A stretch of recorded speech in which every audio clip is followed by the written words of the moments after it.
Udah baca belum checklistnya? Udah ya? Udah.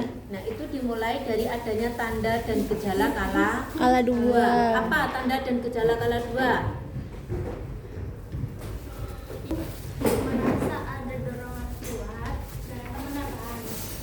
Ibu merasa tekanan yang semakin meningkat pada rektum atau vaginanya. Perineumnya sudah tampak menonjol dan vulva dari sphincter. Nggak bisa. Sphincter ani. Jadi ada Doranteknus perjol vulva.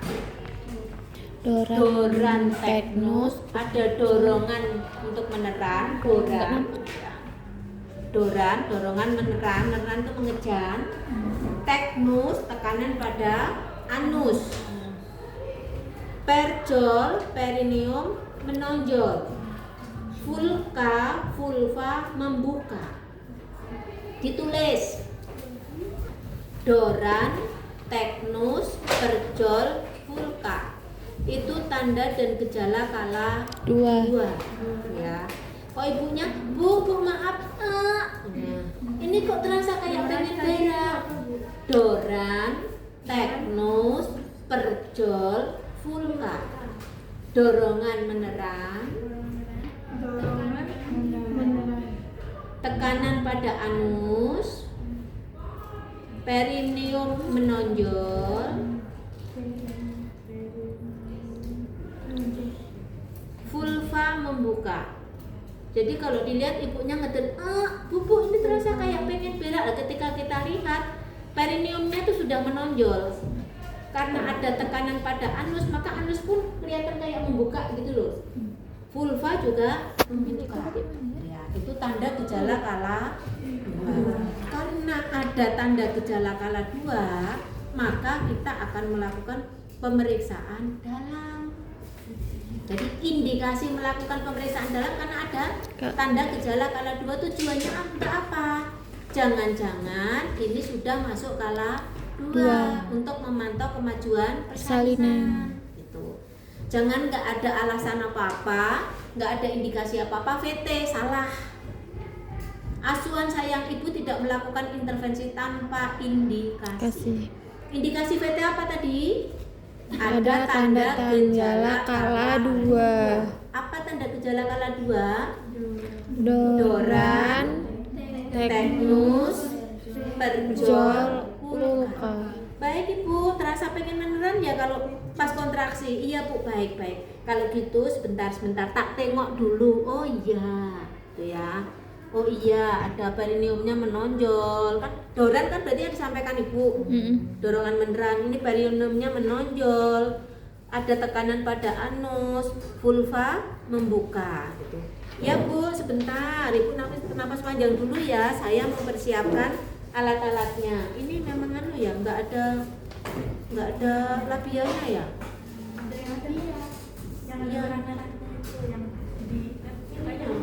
Kalau kita mau VT kan susah, apa yang mau kita buka dan sebagainya kan nggak kelihatan. Gantian sih. Soalnya kan kita VT kan ada setengah cover, ada gunting episiotomi, ada gunting tali pusat, ada 2 clamp, kemudian ada kateter nelaton, ada tali untuk mengikat tali pusat, kemudian ada 2 pasang sarung tangan, kasa secukupnya, ada dup gitu ya. Kemudian untuk heating set ada dup lubang, ada nail fooder atau pemegang jarum, kemudian ada pean, ada gunting jaringan, harusnya ada tambah 1 gunting benang, tapi nggak ada di sini. Yang kemarin sudah tak minta loh ya, gunting benang, ini nggak ada gitu. Kemudian ada pinset chirurgi gitu. Kemudian yang untuk bayi kita siapkan bola karet penghisap yang steril ya itu. Kemudian untuk perlengkapan yang lain untuk heating ada benang. Benang itu ada 2 macam, catgut dan side gitu ya.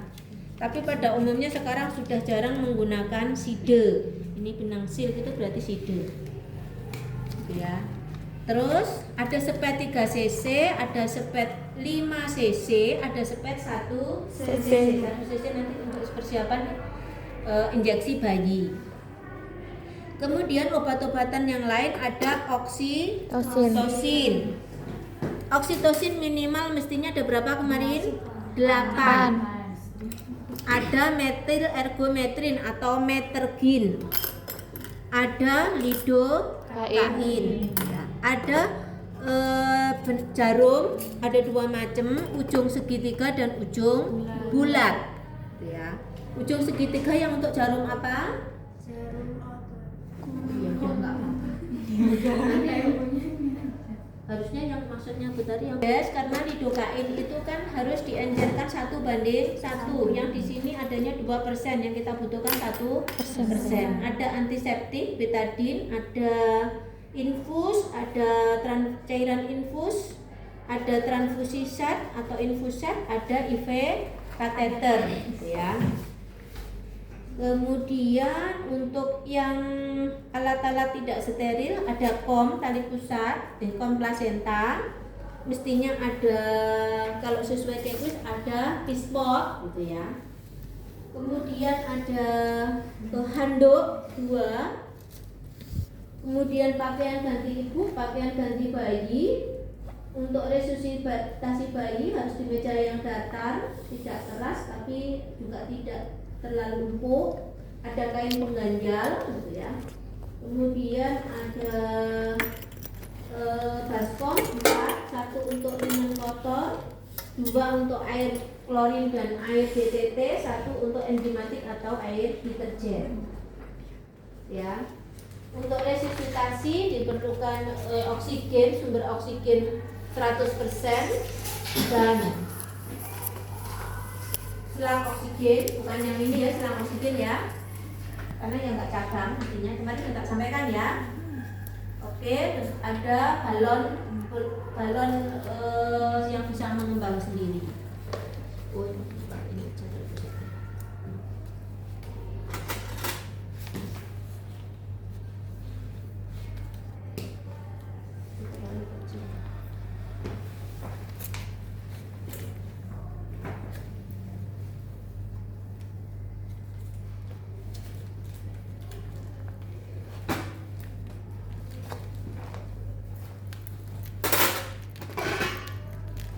ini nggak kepakai kita singkirkan. Oke, sudah pakai APD lengkap, harusnya ada sepatu bot ya. Iya Ibu. Terus habis itu cuci tangan 6 langkah.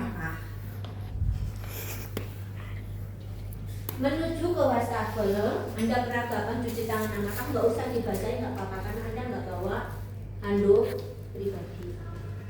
Dilanjutkan cuci tangan 6 langkah. Ini jedanya kan Dibasahi terus ngambil sabun.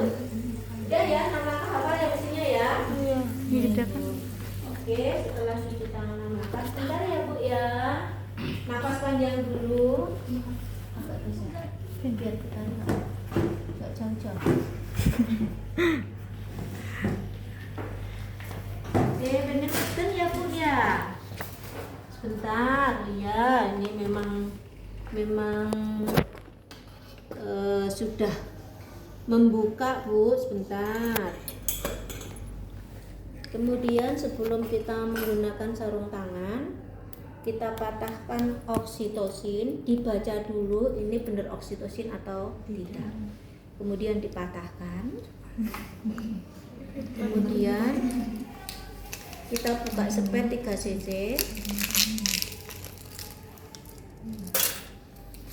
Kita buang ke tempat sampah. Mana tempat sampah?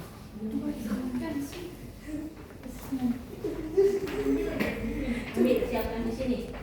Kita menggunakan sarung tangan. Kalau posisi sarung tangan seperti ini, Anda boleh ngambil seperti ini. Ini yang bagian dalam. Ya. Ambil sarung tangan, mundur 1 langkah. Ketika ini sudah seperti ini, Anda ngambilnya seperti ini.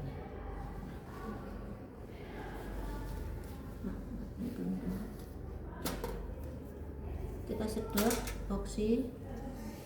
Ini berapa cc sih? Itu 1 ibu. Ini 1 cc. Iya, maaf salah ini. Tolong dibuka nih, taruh sini. Oke. Ya.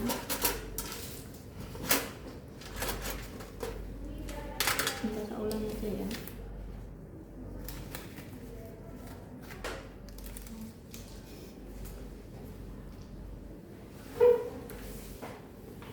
Tadi sudah kita patahkan ya oksitosinnya.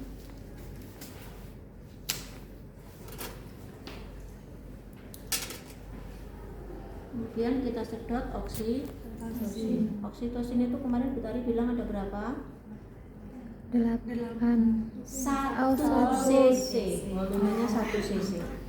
Kira 8. Ini kita pakai one hand. Ini taruh di dekat sama benda tajam. Oke, maaf ya Bu, sebentar ya Bu.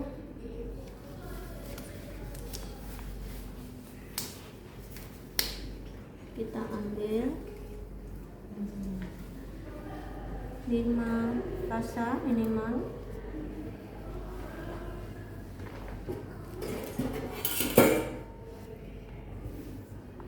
Kita sisihkan setengah koker.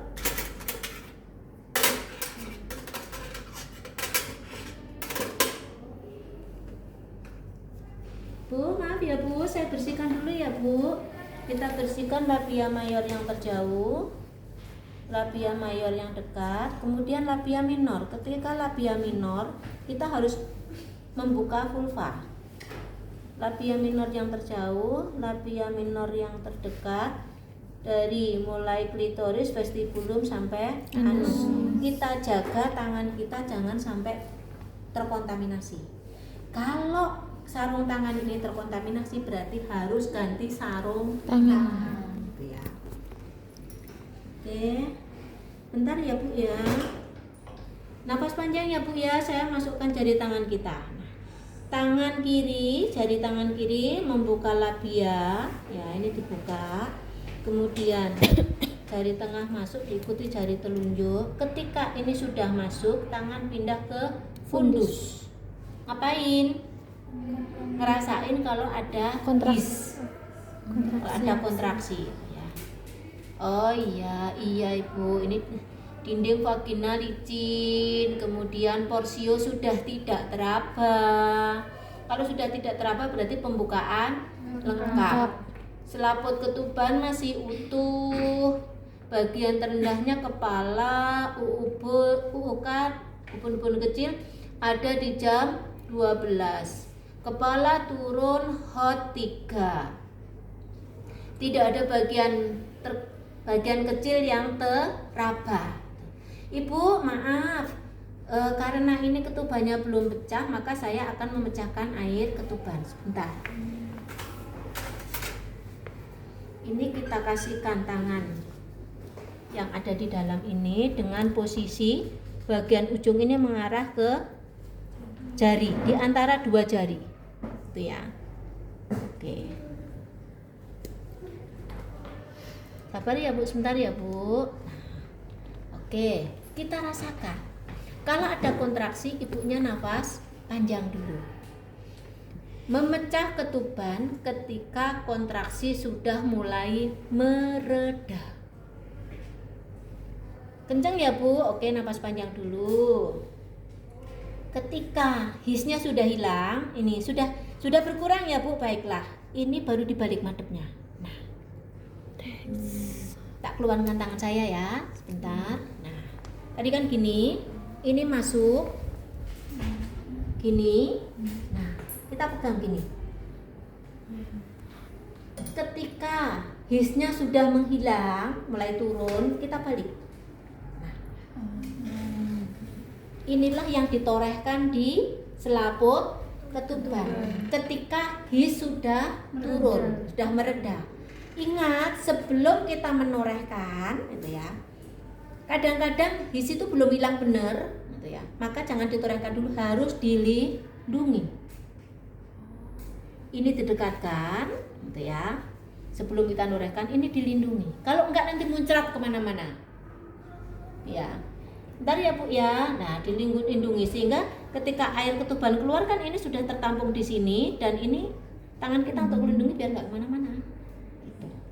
Ketika sudah ditorehkan, ini kembali lagi dibalik, baru kita keluarkan. Nah, dilanjutkan untuk VT-nya.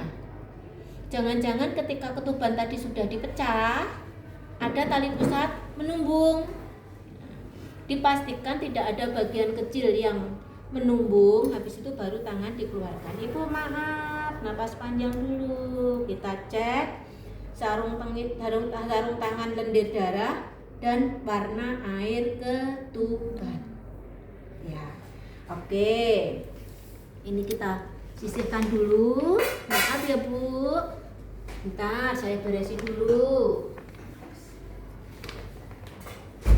Ini dibuang ke sampah infeksius. Ini dimasukkan ke dalam klorin. Ini masih kita gunakan nanti. Ya. Kita kemudian melepas sarung tangan. Ini klorinnya ya. Kita cuci dulu.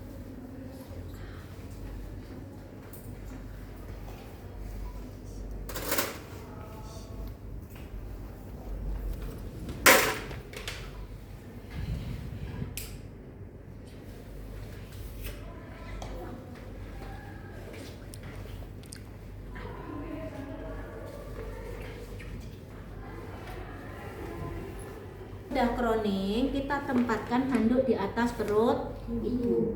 Ini harus dibuka karena handuk harus nempel benar dengan perut ibu. Apa tujuannya? Untuk meletakkan bayinya nanti. Kenapa kok handuknya ditaruh di atas perut langsung? Biar hangat. Kan beda, Anda kalau naruh baju di ruang AC, ditaruh di atas meja, ketika mau dipakai kan dingin. Tapi ketika sudah dipakai kan hangat. Ya. Kita taruh anduk di atas perut ibu, 2, kemudian kita menggunakan sarung tangan, kita dekatkan alat-alat persalinan.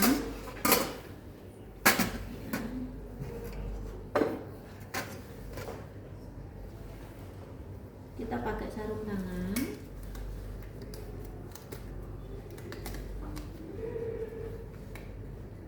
Tangannya udah nggak gatal. Kedapnya kurang.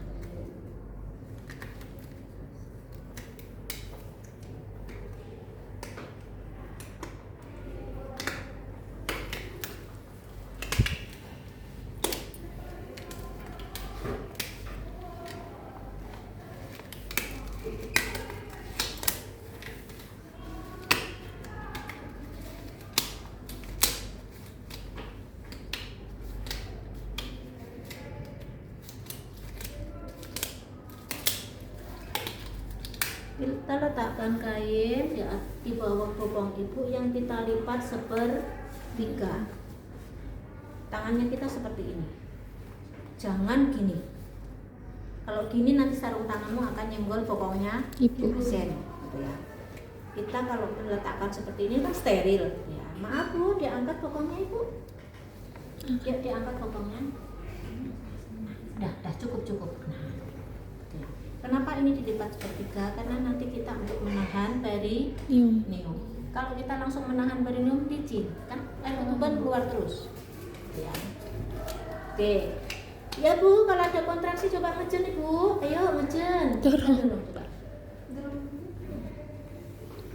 Ya, udah kelihatan kok. Oh, bagus. Masih kenceng ya. Yo. Lagi. Nah, tangan kanan menahan perineum. Sebentar, agak dikendu nih. Nah, tangan kanan menahan perineum, tangan kiri jaga-jaga di sini. Bukan seperti ini posisinya, tapi ini hanya mengendalikan biar kepala tidak defleksi terlalu cepat. Kalau kepala defleksi terlalu cepat, nanti sini robek. Ini kan daerah klitoris. Ya. Bu pinter yuk, pinter. Ayo ngeten lagi, pinter. Lah ini kita kendalikan ini. Bukan neken, nanti nabok teken kepala nggak jadi lahir. Jadi ini hanya mengendalikan biar dia tidak defleksi terlalu cepat. Pinter yuk, yuk. Yuk ngeden lagi kalau masih kenceng. Oke, batuk. Oke, ya. Sudah lahir, kita cek lilitan tali pusat. Kemudian kita tunggu putar paksi luar. Mana nih punggungnya? Nah, oke, putar paksi luar. Habis itu kita melakukan pegangan di parietal.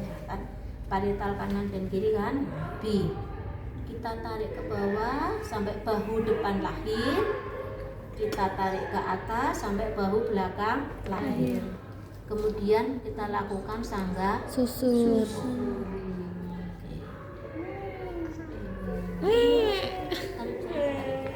Alhamdulillah, bayinya laki-laki menangis kuat, tonus otot baik. Kemudian kita lakukan pengeringan. Senang ya Bu ya, bayinya laki-laki, kita keringkan bagian kepala. Biasanya rambut itu kan basah, nah, rambutnya dikeringkan. Kalau ini kan bendul. Dikeringkan, tetapi kita tidak mengeringkan di bagian telapak tangan. Oke, alhamdulillah. Yang ditunggu-tunggu sudah hadir. Kita ganti handuk yang basah dengan handuk yang kering. Kita letakkan di tempat linen kotor. Kemudian kita cek fundus uteri, apakah ada janin kedua. Mestinya kalau janin ini sudah lahir, tingginya sekitar setinggi pusat. Paling tinggi paling juga 1-2 jari di atas pusat. Kok ini masih tinggi? TFU-nya masih setengah pusat PX, kemungkinan ada janin yang kedua. Ingat, ini hanya ngecek, bukan masas, jangan digini-giniin. Selama plasenta belum keluar tidak boleh melakukan masas.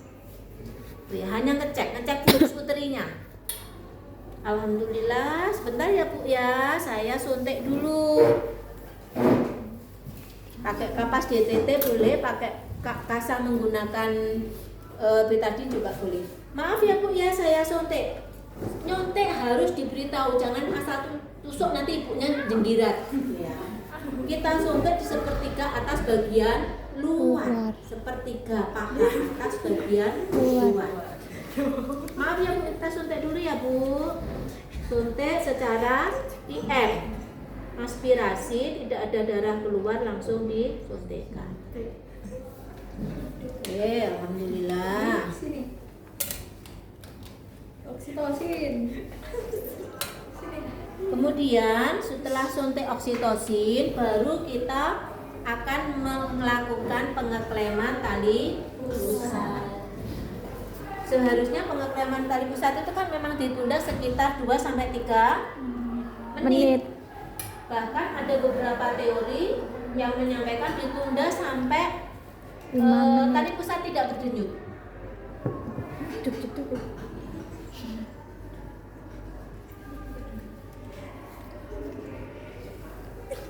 Kita klaim yang pertama berapa dari perut? 2 Jaraknya 2.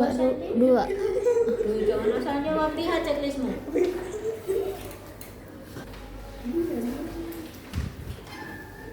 Berapa?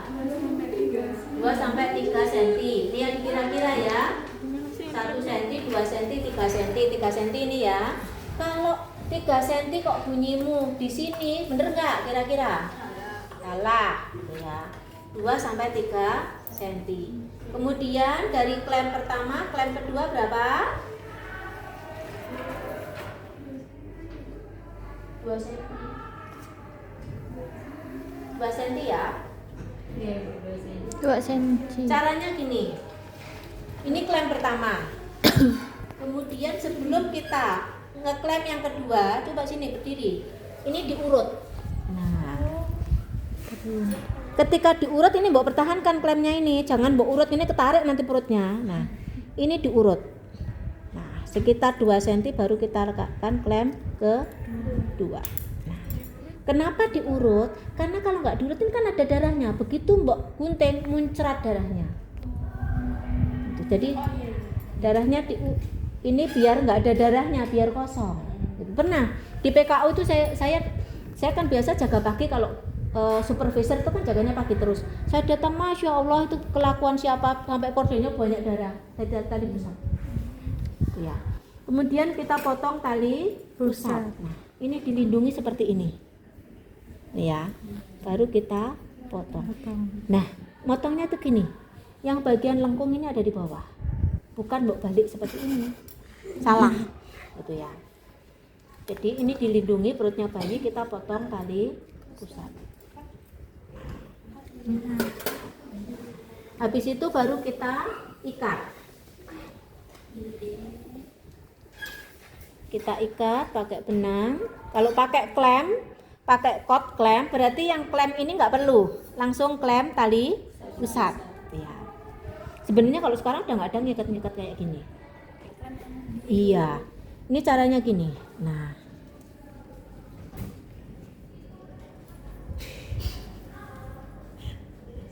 ini tangan kita biar bisa gini. Ini kan tali pusatnya ya ini tadi. Nah, habis itu kita tarik klemnya. Nah,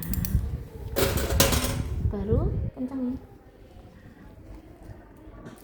Terus dipsu baliknya.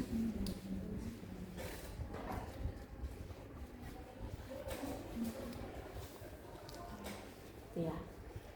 Baliknya lagi. Kenapa kalau ini nggak kenceng nanti darahnya akan ngerembes. Terus baru dikencengi pakai tali mati.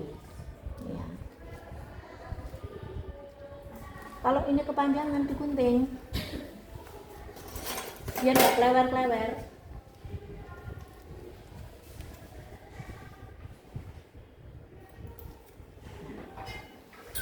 Oke. Nah, habis ini bayinya dilakukan IMD. Bu, ini sudah dipotong tali pusatnya. Ini nanti adiknya akan dilakukan IMD biar dia mencari puting sendiri. Jangan diarahkan ya Pak, Bapak ngawasi aja nanti adiknya biar mencari puting sendiri, nanti bisa kok. Kita tutupi kepalanya dengan top. Nah, Bapak nanti ngawasi. Kalau ternyata nanti adiknya kok biru, Bapak laporan. Kok napasnya megap-megap, warna kulitnya biru, nanti Bapak laporan. Dia nanti akan mencari puting sendiri.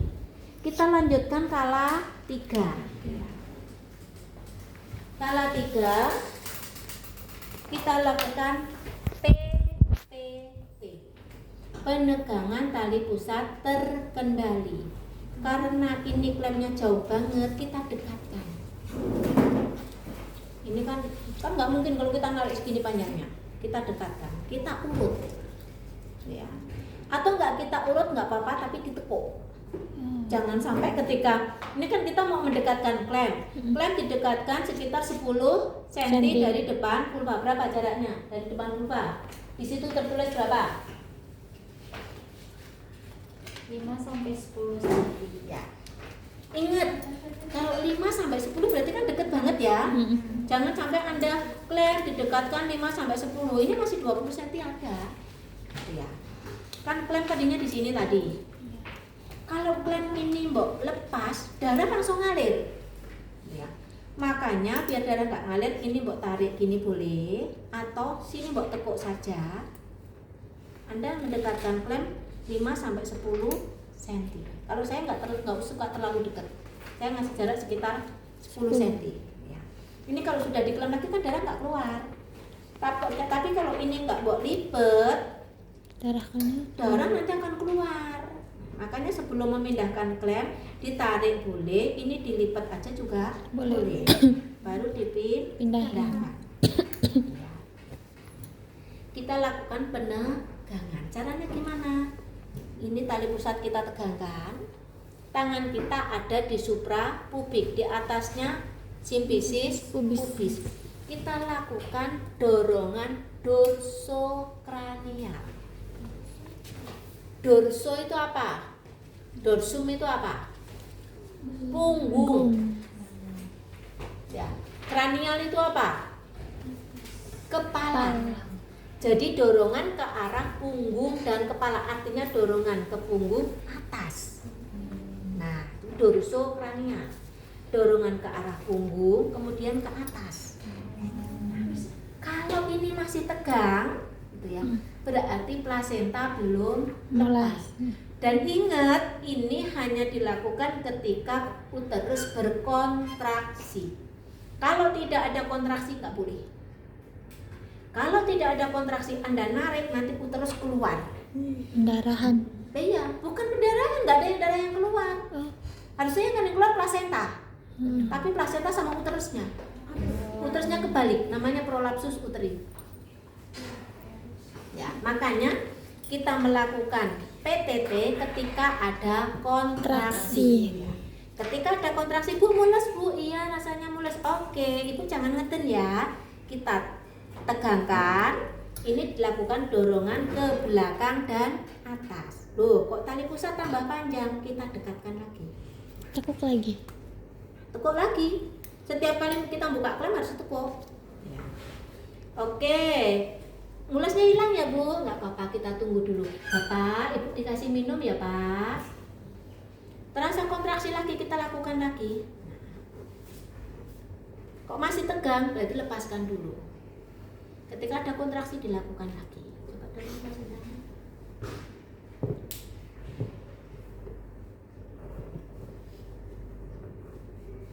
Ini plasentanya kenapa kita nggak ngambil yang ada selaputnya? Kita nggak bisa cek selaput ini nanti. Besok bawa yang ada selaputnya ya. Kita HPN berapa kali pertemuan? Nah, kita lakukan PTT, tali pusat tambah panjang, kita tekuk lagi, kita dekatkan lagi. Ini bisa beberapa kali. Oke, tunggu. Kalau nggak ada his berarti lepaskan dulu. Kalau ada his, kontraksi lagi. Pada umumnya plasenta itu akan lepas. Susah ini. Karet plasenta lepas, tandanya tali pusat bertambah panjang, gitu ya. Ada semburan darah tiba-tiba, uterusnya globuler, bunder. Ya. Nah, itu ya, kayak gini. Ketika plasenta sudah terlihat di depan vulva, kita turun.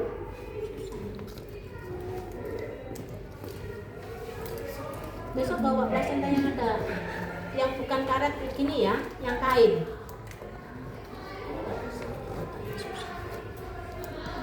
Nggak ada ya di box? Ya, tadi cuma di rahimnya Bu. Ya ini susah, kita narik gini aja susah, gimana mau keluarin yang kain.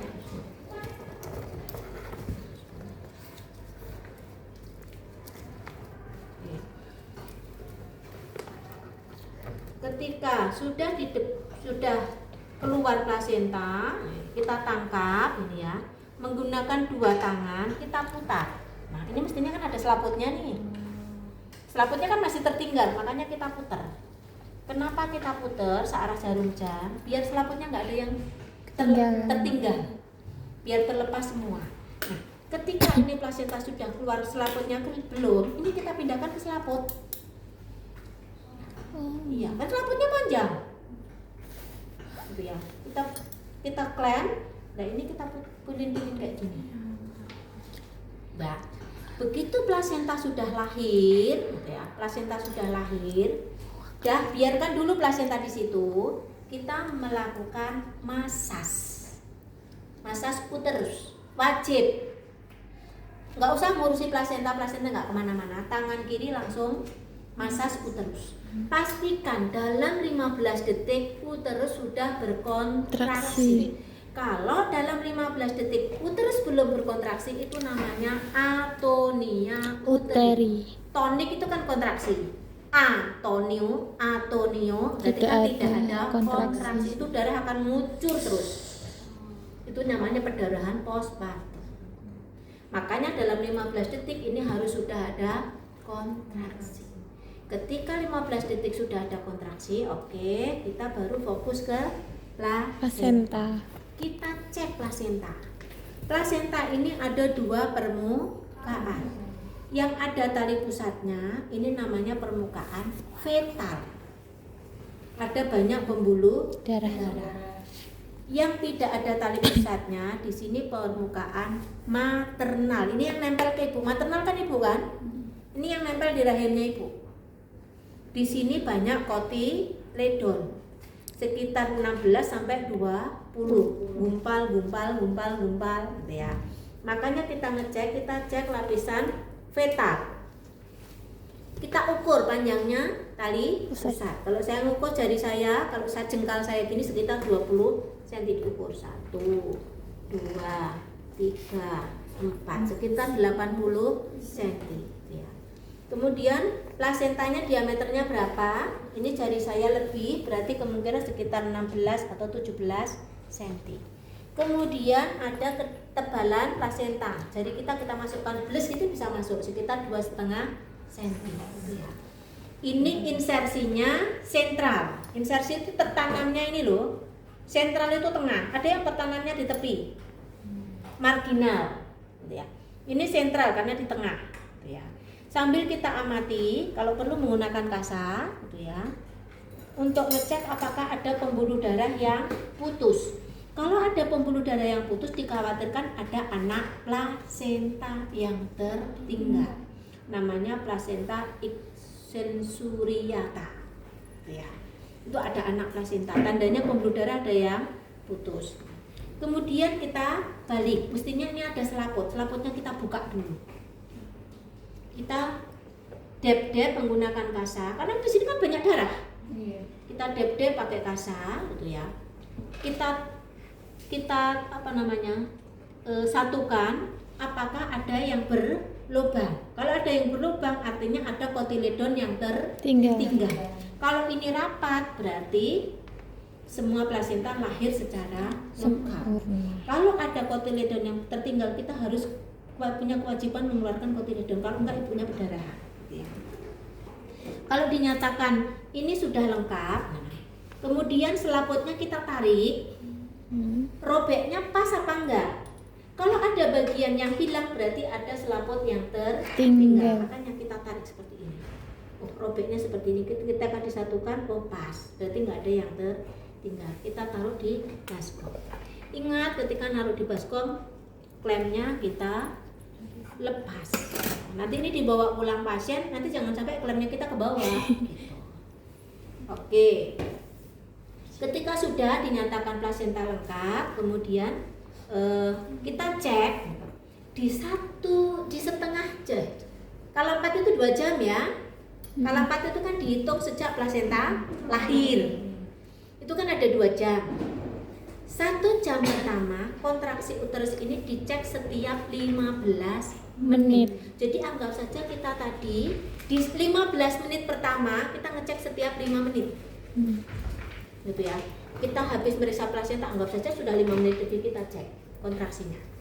Mules ya Bu ya? Iya kok mules banget. Iya, ini tandanya rahimnya Ibu menjadi kecil kembali gitu ya. Kalau pasien biasanya tak suruh memegang. Cuman kalau nanti sudah dibersihkan gitu ya. Ngecek oke. Habis itu kita ngecek laserasi. Nah, laserasi itu kan labia itu kan mesti nutup kan? Nah, kita buka. Kita bersihkan gitu ya. Kemudian kita buka seperti ini. Oh, perineumnya robek. Tadi Bu, ini jalan lainnya robek, yang robek kepalanya bayi loh Bu, bukan saya. Biasanya saya guyon gitu. Terus habis itu tangan kita masuk, ini didep-dep untuk melihat apakah ada robekan di dalam vagina. Kalau yang dalam kan kita nggak bisa lihat, jari tangan kita masuk. Harusnya vagina kita utuh, licin. Ya. Kalau ada yang nggak utuh akan terasa itu robekan di dalam vagina, kan nggak bisa dilihat. Kalau yang bagian agak luar bisa, tapi dalam nggak. Keliling sampai porsio. Kadang-kadang robekan di bagian atas di sampingnya porsio. Nah itu jahitnya susah banget. Oke, kemudian kita perkirakan jumlah darah yang keluar. Ya. Jumlah darah yang keluar berapa? Kalau 500 artinya mengalami perdarahan. Dikatakan perdarahan jika jumlah darah 500 atau lebih. Normalnya Bu? Ya, berarti kan di bawahnya itu. Oke Ibu, alhamdulillah. Ini darahnya ini nggak ada robekan, ini utuh. Ibu pintar banget tadi ngedenya sehingga utuh. Adiknya gimana? Udah ketemu puting belum? Adiknya Belum ya? Oke, nggak apa-apa. Nanti bisa kita tunggu sampai 1 jam. Itu nggak biru-biru kan? Enggak ya? Oke, nggak apa-apa. Bapak bantu ngawasi ya. Ibunya mau saya bersihkan. Ibu ini sudah selesai. Ibu saya bersihkan dulu. Nah, kita bereskan alat-alat, gitu ya. Sampah infeksius masuk ke sampah infeksius. Benda tajam.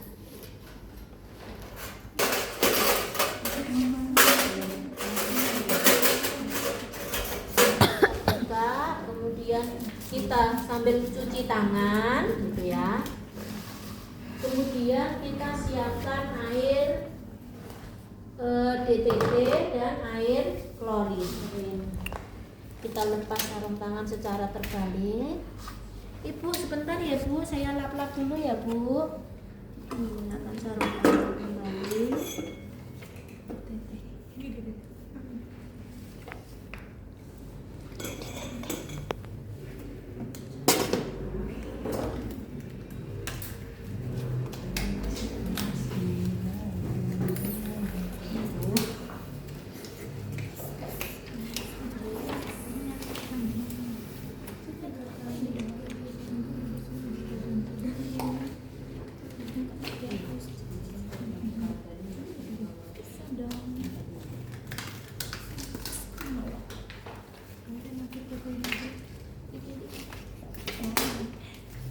Ibu maaf ya Bu, kita siapkan ininya cuma 1 ya, apa namanya, underpadnya.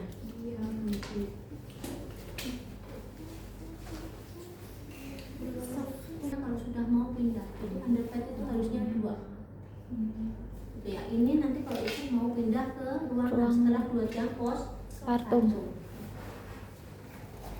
Ibu maaf ya Bu, diangkat pokoknya Ibu. Nah, ini kita ambil, dimasukkan ke tempat ini.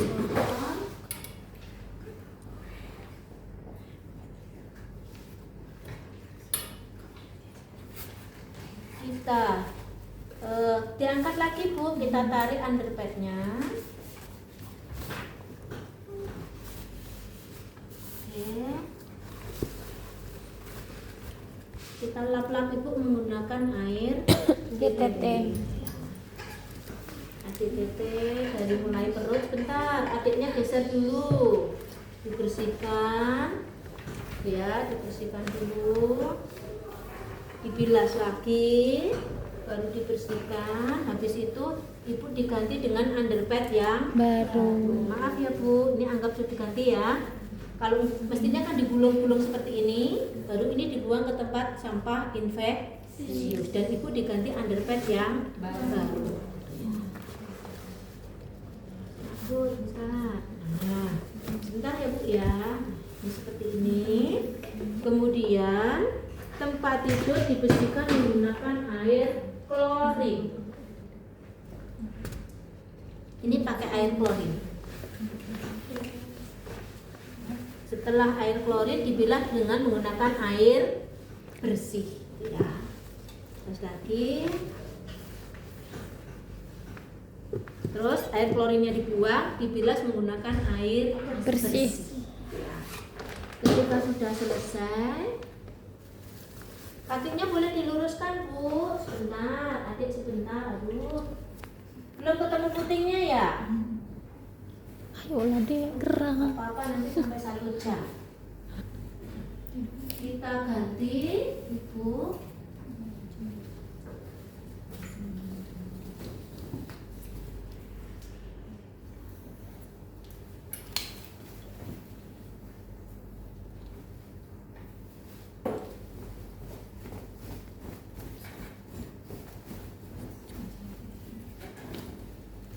Maaf Bu, bokongnya diangkat. Bapak pegangi bayinya dulu.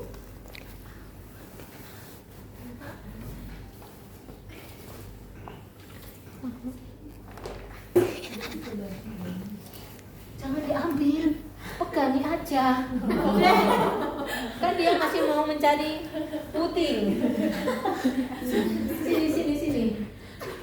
Ingat, oh ya tadi Bu Tari lupa menyampaikan, ketika IMD ini bayinya skin to skin kontak.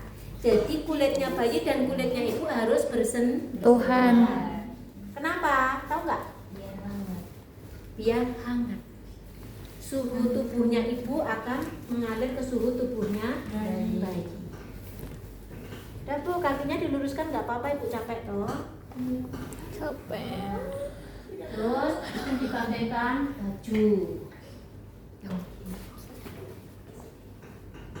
Mestinya kita anjurkan ibu menggunakan baju yang bukaan Berkancing. depan. Nah, karena kan masih di MD gitu. Oke, kita kemudian ngecek lagi kontraksi uterus. Di sini kita sekaligus ngajari ibu untuk ibu atau keluarga untuk masas uterus. Ini bapak bisa lihat, bapak sini bapak. Ini tangan kita kan sudah bersih, nggak ada darahnya ya. Tadi kan habis ngelap-ngelap. Sini pak, sini. Nah ini biasanya menggumpal sekitar sebesar 1 tinju bahkan lebih keras. Pasien biasanya kalau anak yang pertama pasti kaget, ini bukan, loh ada apa mbak? Kayak batu. Inilah rahim jenengan yang tadinya gede, ada janinnya, ada air ketuban, ada plasenta, semua sekarang sudah keluar sehingga mengecil. Dan ini harus dipertahankan keras seperti ini. Kalau ini nggak keras harus dimasas, diunyek-unyek. Nah, gimana ini? Suruh keras, bukan suruh lembut. Berputar seperti ini, nah sampai terasa mules. Ibu nanti kalau menyusui juga ini akan terasa mules. Ini lebih bagus. Kalau nggak mules artinya ini nggak kontraksi. Nanti darah yang keluar akan Banyak. Sehingga kalau ini nanti ibu tidur, bapak yang sebentar-bentar ngecek, bapak melakukan masas seperti ini ya pak. Oke, saya kalau gitu bereskan alat-alat dulu ya. Kemudian kita membereskan alat-alat ini direndam dulu selama berapa? 30 detik. 30 menit. nggak nyampe sekarang karena kita sekarang nggak pakai klorin. Begitu sudah selesai bisa dibersihkan. Tapi kan kita akan melakukan 1 jam pertama di kala 4 kita akan melihat mengevaluasi IMD. Oke, kita sarung tangan. Adik gimana? Udah ketemu puting belum? Udah, alhamdulillah. Udah bisa ngenyot ya? Oke, sebentar. Sekarang adik diperiksa dulu ya. Kita lakukan pemeriksaan bayinya.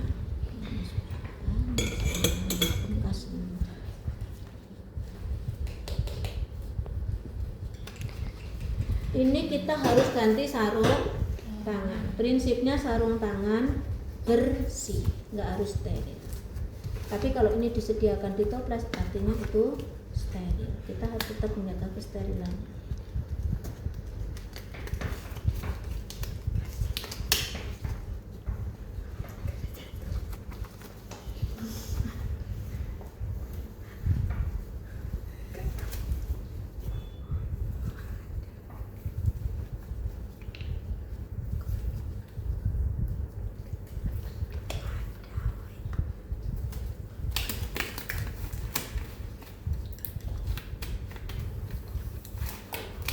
Sebentar ya Bu, adik diperiksa dulu ya Bu. Udah nanti habis diperiksa nanti adik bisa lanjutkan menyusu lagi. Yuk di sana dulu.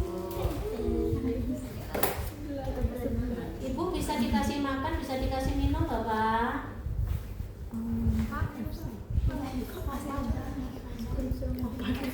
Senak. Ibu kalau mau tidur juga boleh. Ingat, ini 1 jam pertama diperiksa setiap 15 menit gitu ya. Oke. Udah. Ini ditimbang berat badannya, kemudian diukur tinggi badannya, nggak ada semua kan alatnya, jadinya cuma ngomong gitu ya. Kemudian kita lakukan pemeriksaan.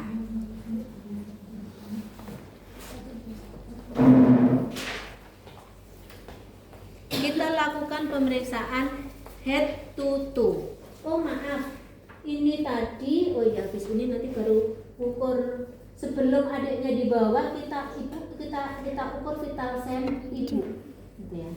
Tensi, suhu, nadi, pernafasan, nah itu yang kita ukur. Baru kita periksa adiknya. Adiknya juga dilakukan pemeriksaan vital sign, gitu ya. Diukur antropometrinya, kemudian vital sign-nya. Kemudian setelah diukur antropometrinya, beratnya berapa, panjangnya berapa, kita melakukan pemeriksaan head to toe dari kepala. Kepala tidak ada benjolan, sutura sagittalis menyatu, gitu ya.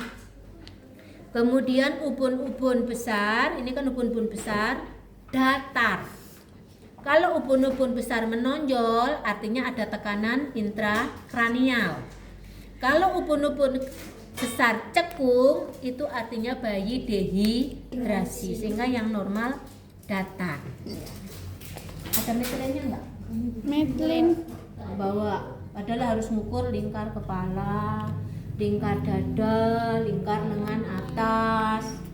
Ya. Oke, kemudian ada center enggak? Ada juga. Padahal kita harus ngecek refleks burning, Aibling, ya. Ada refleks primitif itu, ya. Dicek kepalanya simetris, matanya simetris atau tidak. Kemudian kita senteri. Ketika kita senter dia berkedip, nah, PR, refleks pada bayi baru lahir, ya. Kemudian kita cek telinganya, gitu ya. Tes pendengaran. Nah, kalau kaget, nah, itu berarti kan nggak ada ketulian, gitu ya. Kemudian kita cek hidungnya disenteri, ada 2 lubang apa tidak, gitu ya. Kalau ada 2 lubang kan berarti kan ada septumnya. Ini kan namanya septum pemisahnya.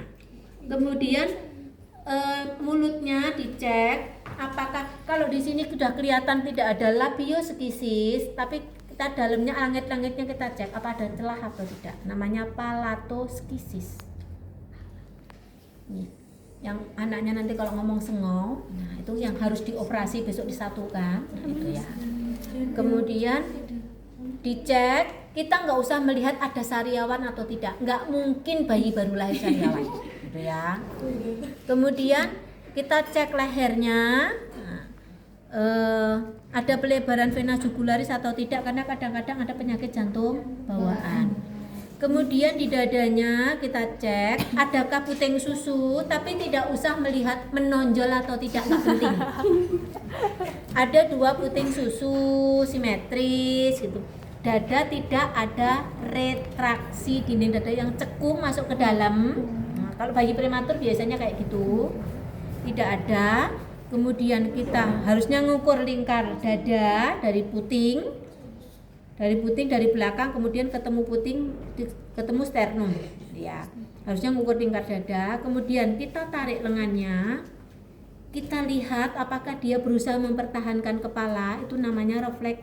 Oh, nanti nggak usah disampaikan, itu PR, ya. Kemudian kita lihat perutnya, tali pusatnya ada perdarahan tidak usah melihat ada infeksi. Infeksi itu perlu waktu, setelah 2-3 hari baru ada infeksi. Kalau bayi baru lahir jangan lihat infeksi. Yang kita cek adalah apakah ada perdarahan, gitu ya. Kemudian perutnya tidak cekung karena ada kelainan bawaan, hernia diafragma, gitu ya. Hernia diafragmatika itu ususnya masuk ke dalam diafragma sehingga perutnya cekung, gitu ya. Perutnya tidak cekung, gitu ya. Kemudian lengannya simetris, jari-jari tangan lengkap, tidak sianosis, gitu ya. Kemudian kita melakukan pemeriksaan refleks. Apa namanya PR? gitu ya. Pegang Refleks gitu ya. Kemudian jenis kelaminnya laki-laki, ujung penis ada lubangnya, skrotum testisnya sudah turun. Karena ada kelainan yang testis tidak turun, itu suatu saat harus dioperasi diturunkan. Oh, ada tapi tuh. Iya harus. Kalau salah satu tanda prematur kadang-kadang testisnya tidak turun. Testis harus sudah turun. Ya. Testis itu memang harus di luar. Kalau testis yang tersangkut belum turun harus dioperasi diturunkan. Kalau enggak itu jadi kanker. Ya. Terus kemudian kakinya ini kalau kita meriksa dibuka seperlunya, jangan sampai bayinya dibuka kayak gini. Nanti hipotermia. Ini dari dalam uterusnya ibu suhunya 37 seperti suhu ibu. Bidanya suhunya 16 karena AC-nya baru. Makanya ini harus ditutupi gitu ya. Dibuka seperlunya. Kemudian di kaki kita lihat kakinya simetris, jari kaki lengkap. Kemudian kita melakukan pemeriksaan refleks. Jari tangan kita, ibu jari kita sentuhkan, nanti dia akan Megar. Refleks berikutnya dari tumit ini kita torehkan, dia akan mencengkram. Nah, itu ya. Beda, ini ada dua refleks di sini. Itu ya. Yang ibu jari kita tekankan gitu ya. Yang satunya dari tumit kita goreskan ke arah ibu jari, bawahnya ibu jari, telapaknya. Itu masih PR gitu ya. Kemudian kita miringkan gitu. Kita lihat tulang belakangnya. Ada kelainan tulang belakang apa tidak? Apakah tulang belakangnya ada bengkok? Namanya apa? Skoliosis. Apakah di sini ada benjolan? Namanya apa? Kiposis. Bukan kelainan tulang belakangnya, tapi kelainan tabung sarafnya. Ada benjolan di sini. Namanya spina bifida. Sambil kita lihat anusnya berlubang atau tidak. Kalau dulu dicolok pakai termometer, sekarang nggak boleh, karena itu akan merusak saraf yang ada di sfinkter anus. Tapi kita observasi apakah bayinya buang air besar atau tidak dalam 24 jam pertama. Alhamdulillah adiknya sehat. Kemudian kita pakaikan baju.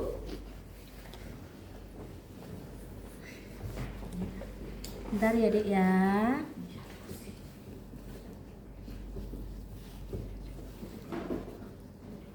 Ibu yang Apa? yang enggak itu loh, kan biasanya telapak kaki bayi kayak dikasih biru-biru ditempel. Iya nanti itu untuk identitas. Tapi kita nggak menyampaikan itu di sini. Nggak ada di checklist, itu nggak ada.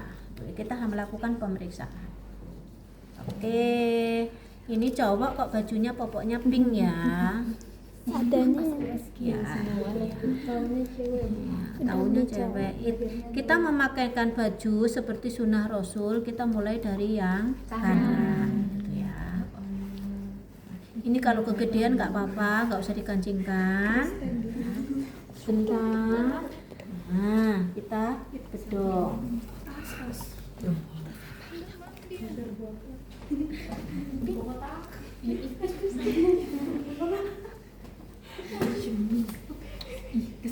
Ini sebelum kita bedong, gitu ya.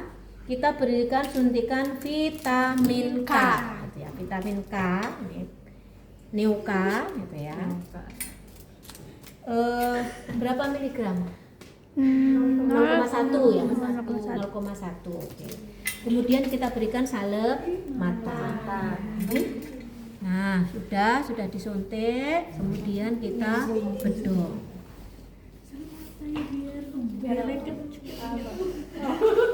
Kita vitamin K kita berikan untuk mencegah terjadinya perdarahan pada otak dan perdarahan pada tali pusat. Salep mata diberikan untuk mencegah terjadinya infeksi pada mata. Siapa tahu ibunya sakit GO, nanti terjadi konjungtivitis gonore. Nah, sudah. kita berikan ke ibu untuk dilanjutkan menyusui gitu ya Bu. Ini alhamdulillah sudah beratnya 2,9 ya Bu. Berat bayinya 2,9, panjang bayinya 49. Alhamdulillah sehat, nanti bisa disusui. Kita lanjutkan pemeriksaan ibu di 1 jam kedua. Di 1 jam kedua kita lakukan pemeriksaan setiap 30 menit. Yang semua itu nanti kita dokumentasikan di dalam partograf. Ya. Kita cek darah TFU-nya seberapa, kemudian darah yang keluar berapa, kandung kemihnya penuh atau kosong. Gitu ya. Ini kita perkirakan. Oh, tadi 10 mili, sekarang tambahnya sedikit mungkin 20 mili, tambahnya lagi sedikit mungkin 30 mili atau 50 mili. Ini jadi di jam pertama tadi setiap 15 menit gitu ya. Bahkan sebenarnya di 15 menit pertama itu setiap 5 menit. Habis itu setiap 15 menit, di jam kedua setiap 30 menit. Yang dicek TFU, kandung kemih, darah yang keluar, dan vital sign. Oke, disusui boleh ya Bu ya. Ibu sudah diberi minum tadi Pak? Sudah. Oke, karena ini sudah selesai, saya ucapkan selamat ya Bu atas kelahiran bayinya. Semoga menjadi anak yang soleh. Amin. Kita berdoa. Apa doanya? Bersalin bayinya hidup. Ada di situ doanya. Di paling akhir. Itu yang bahasa Arab itu apa? Akan bersalin, doanya apa? Hasbunallah wa ni'mal wakil. Allah Kita wakalna.